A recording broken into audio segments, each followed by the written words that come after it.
நாம ஆட்சிக்கு வந்து சரியா 40 நாள் ஆகுது. அதுக்குள்ள என்ன செஞ்சீங்கன்னு கேக்குறாங்க. ஒரு லிஸ்ட் ஒன்னு சொல்றேன் கேளுங்க.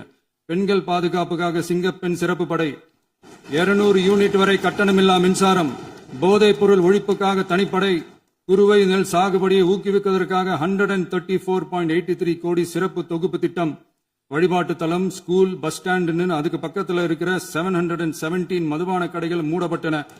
அங்க வேலையில் இருந்தவர்களுக்கு வேறு கடைகளில் வேலை, கவனிக்கப்படாமல் விடப்பட்ட அம்மா உணவகங்கள் புதுப்பிக்கப்பட்டன. பத்திரப்பதிவு துறையில் பகல் கொள்ளைக்கு புல் ஸ்டாப் வைக்கப்பட்டுள்ளது. வருகையில்லா ஆவண பதிவு முறை கொண்டுவர உத்தேசிக்கப்பட்டு செயல்பாட்டில் உள்ளது. அரசு மற்றும் தனியார் மருத்துவமனையில் ஸ்கேன் மையங்களில் கருவுறுவதற்கு முன் மற்றும் பின் ஏற்படும் தவறுகளை கண்காணிக்கவும், மருத்துவ நிறுவனம் முறைப்படுத்தும் சட்ட விதிகள் பின்பற்றப்படுகிறதா என கண்காணிக்கவும் மருத்துவ மற்றும் ஊரக பணிகள் இயக்கத்தின் பயன்பாட்டிற்காக 40 புதிய வாகனங்கள் வழங்கப்பட்டுள்ளது. கூட்டுறவு வங்கியின் ஏழை எளிய மக்கள் வாங்கிய கடனுக்கு முதல் முத்தாய்ப்பாக ரூபாய் 2045 கோடி தள்ளுபடி வழங்கி ஆணையிடப்பட்டுள்ளது.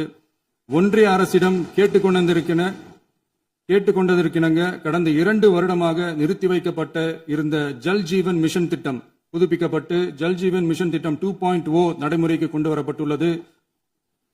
18,500 கோடி அளவில் உறுதியளிக்கப்பட்ட காஞ்சிபுரம் மாவட்டத்தில் மைய விரிவாக்க திட்டம், கோயம்புத்தூரில் மின்னணு பொருட்கள் மற்றும் மின்னணு அமைப்புகள் உற்பத்தி திட்டம் மற்றும் திருவள்ளூர் மாவட்டத்தில் காட்டுப்பள்ளி LNT கப்பல் கட்டும் தளம் விரிவாக்க திட்டத்திற்கு ஒப்பந்தங்கள் போடப்பட்டுள்ளன.